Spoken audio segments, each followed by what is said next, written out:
ఆరోగ్యాభిలాషులకు all in four channel స్వాగతం సుస్వాగతం. మిత్రులారా, మనం మన ఛానల్లో గతంలో ఫిట్నెస్ మంత్ర 1 అని ఒక వీడియో చేసాం. దాన్ని కేవలం ఛాతీ డెవలప్మెంట్ ఎలా చేయాలన్నది. ఆల్టర్నేటివ్గా రెండో రోజున మనం హ్యాండ్స్ ఎలా డెవలప్ చేయాలి దాని మీద చెప్దామని అనుకున్నాం. ఈ రోజు మనం హ్యాండ్స్ కేవలం డంబుల్తో మనం ఎలా చేయాలి అన్న దాని మీద డిమాన్స్ట్రేషన్ చేసి చూపిద్దాం. దానికి మన మిత్రులందరూ కూడా ఒక్కొక్కళ్ళు ఒక పొజిషన్ చేసి చూపిస్తారు.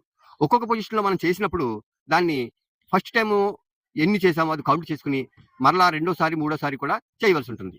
దీన్ని మనం కంటిన్యూస్గా కాకుండా ఒకళ్ళ తర్వాత ఒకళ్ళు షేర్ చేసుకుని కనీసం 3 వ్యక్తులు పాస్ ఆన్ చేసుకుని చేస్తుంటే మళ్ళీ రెండో రౌండ్ వచ్చేటప్పటికి రిలాక్సేషన్గా ఉంటుంది. అలా చేసిన తర్వాత మనం 4 ఐటమ్స్ కూడా కంప్లీట్ చేసినట్టయితే కనుక హ్యాండ్స్కి బాగా పొజిషన్ ఉంటుంది. ఇప్పుడు మనం వాళ్ళతో డిమాన్స్ట్రేషన్ చేసి చూపిద్దాం. చూస్తున్నారా, ఇప్పుడు మనం హ్యాండ్స్కి సంబంధించినటువంటి ఎక్సర్సైజ్ చేసే ముందు మనం బాడీని ఫ్రీ అప్ చేసుకోవాలి. ఎందుకంటే మనం రాత్రి అంతా కూడా అలా నిద్రించి ఉంటాం కనుక కండరాలు అన్నీ రిలాక్స్ అయిపోయి ఉంటాయి. దాన్ని మనం ఇప్పుడు యాక్టివేట్ చేయాలంటే ముందు ఫ్రీ అప్ ఎక్సర్సైజ్లు చేసుకోవాలి. ఇప్పుడు మన మిత్రులు చేసి చూపిస్తారు.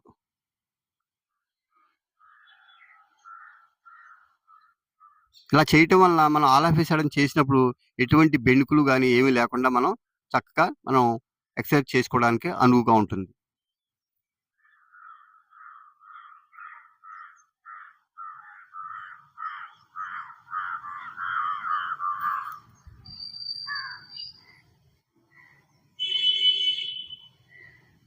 చూసారు కదా, అలాగే చేతులు కూడా మనం ఫ్రీ అప్ చేసుకుని తబలా కొట్టినట్టు డ్రమ్స్ కొట్టినట్టు మనం అన్ని కూడా ఫ్రీ చేసుకున్నట్లయితే కనుక మనం ఎక్సర్సైజ్ చేసినప్పుడు ఎటువంటి బెనుకులు లేకుండా సేవ్ అవుతాం. మిత్రులారా, చూశారు కదా, ఇప్పుడు మన మిత్రులు ఆంజనేయులు గారు ఆయన వెటర్నరీ మెడికల్ షాప్ ఆయన చేస్తున్నారు. మనం ఈ విధంగా ఈ డంబుల్తో ఇలా చేసినప్పుడు మనం భుజంలో మంచి ఎనర్జీ కూడా తయారవుతుంది. చూసారా, కానీ మీరు చూస్తున్నారు కదా, ఈ డంబుల్ చిన్న డంబుల్తో చేస్తున్నారంటే అది 10 LB అంటే అది 4 kgs. మనం చెయ్యాలనుకుంటే ఇక్కడ చూసారా 20 LB ఉంది అంటే అది 8 kgs. ఒకేసారి మనం ఎక్కువ వెయిట్ ఉన్నటువంటి డంబుల్తో చేయడం వలన కండరాలు అలసిపోవడం తప్ప అవి డెవలప్ అవ్వవు. కనుక తక్కువ వెయిట్తో ఎక్కువ సార్లు చేసినట్లయితే కనుక అది మజ్జులు చక్కగా పెద్దగా తయారవుతుంది. ఆ తర్వాత ఎల్లి కొలిది దాన్ని మనం వెయిట్ వేసుకుని చేసినట్లయితే అవి షేపులు అందంగా కట్ అవుతాయి.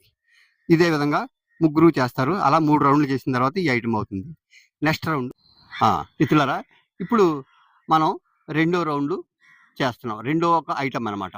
రెండో ఐటమ్లో చేసినప్పుడు చూడండి, దాన్ని మనం ఇలా భుజాల వెనక నుంచి చేతులు 2 దగ్గరగా పెట్టి మనం ఇలా 45 degrees యాంగిల్స్లో మనం ముందుకి చేయటం వలన చూస్తారు కదా, ఇక్కడ ఈ మజిల్ అనేది చక్కగా ఎదగటానికి దోహదం పడుతుంది అన్నమాట. దాన్ని మనం కౌంట్ చేసుకుని దాన్ని చేసిన తర్వాత మళ్ళీ దానికి మన పక్క వాళ్ళు కూడా పాస్ ఆన్ చేసి అలాగ 3 రౌండ్లు చేసిన తర్వాత ఈ ఐటమ్ కంప్లీట్ అవుతుంది.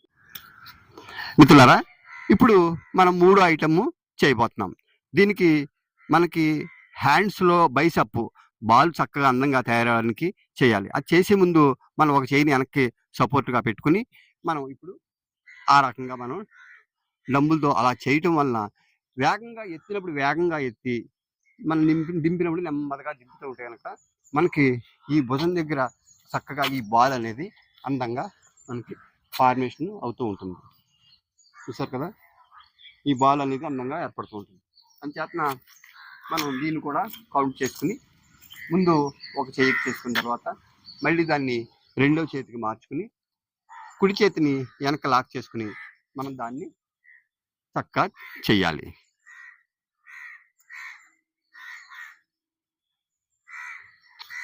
ఇలా చేయటం వల్ల బాల్ ఫార్మేషన్ అనేది చక్కగా జరుగుతుంది. మిత్రులారా, చూడండి, ఇప్పుడు మనం 4వ ఐటమ్ చేయబోతున్నాము. ఈ 4వ ఐటమ్ చేయడం వల్ల మనకి హ్యాండ్స్లోని ట్రైసెప్ అంటే భుజానికి ఈ ప్రక్కన ఉన్నటువంటి ఇక్కడ ఒక మజిల్ అనేది అందంగా ఫార్మేషన్ అవుతుంది. అందుచేతన మనం స్లోగా దాన్ని వెయిట్ని కేవలం వేళ్ళ మీద మాత్రమే పవర్ ఉంచి చేతులతో ఎత్తకుండా వేళ్ళ మీదే ఉంచి మనం ఆ చేతులు 2 దగ్గరగా ఉంచి అలా చేస్తున్నట్లయితే కనుక ట్రైసెప్ వచ్చి మనకి హ్యాండ్ అందంగా మనకి మ్యాలినీగా కనపడుతుంది.